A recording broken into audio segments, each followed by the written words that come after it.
I want to introduce you to a friend of mine. He's huge. Let me introduce you to Mr. Sam Houston. Now check this out. This statue is 67 feet tall. His eyes are a foot wide. His nose is 1 foot 9 inches. His cane, 32 feet. His ear, 2 foot 1 inch. And I imagine grows the older he gets. Also, his hands, 7 foot 6 inches, and he weighs 60 tons. Wow. Sam Houston, the namesake of our city, the city of Houston. See, we make statues like this to honor people who live an epic life, who contribute to society and culture, to communities, to countries, to states in unbelievable ways.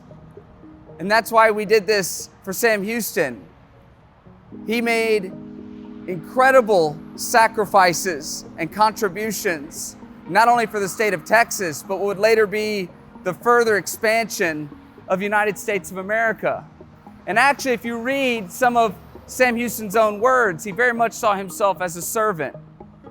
He didn't see himself as someone who ruled with an iron fist, but rather someone placed in a position to serve and to serve people well. You know, Hebrews chapter 3 is trying to make a very similar connection because people are beginning to lift Moses up, and in fact have for quite some time, to a larger than life status. They're beginning to see Moses as someone who quite literally is the greatest servant of all time. He's the greatest prophet of all time.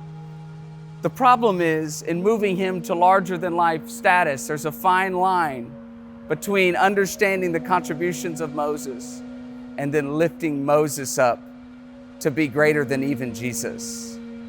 This is the conflict that's beginning to happen. This is the conflict that Hebrews chapter 3 is trying to address. It's saying, listen, Moses served this house really well, and the house being God's people. He was a great servant. He was epic in his service, being used to deliver God's people out from tyranny and oppression and delivering freedom in much the same way. But Hebrews chapter 3 also points out, but listen, he's a servant of that house. Jesus is the Son of God over that house. Jesus is the mouthpiece with which all of creation was spoken. Jesus is greater than Moses. And Hebrews chapter 3 tries to make it so clear, like, guys, you keep lifting this person up to such a degree, you're missing literally the point. You're missing the very one that Moses had written about. The whole point of preserving your line and your lineage is to prepare a way for the one and only risen, living God, Jesus Christ. You've now lifted up a servant to be that is greater than that of the master. And Hebrews chapter 3 is trying to correct that misunderstanding. But if you really think about it, is that really any different than us? I mean, we all tend to do this. I don't care if it's social media, maybe for you it's sports stars, or is it politicians? Is it someone that you follow, someone that really influences you? And we give their voice more than they deserve. We elevate them to a status that when it comes to our value and our worth and how we interact and how we think, we kind of mitigate or minimize the words of the living God. And instead we begin to take our cues from people who are created beings, and we lift them to be almost greater than the Creator Himself. We turn gifts from God into gods in and of themselves. This is our struggle in our context. I would challenge you, like, what does that look like for your life? Because that was the issue that they were having. People of Jesus' day and thereafter within the formation of the new church was rightly distinguishing, remembering, and honoring someone who served God's people well, but not lifting them to such a degree that they were no longer paying attention to the fulfillment of the very prophecy that even Moses had written about, the very path that Moses was preparing his people for. And so there's a challenge.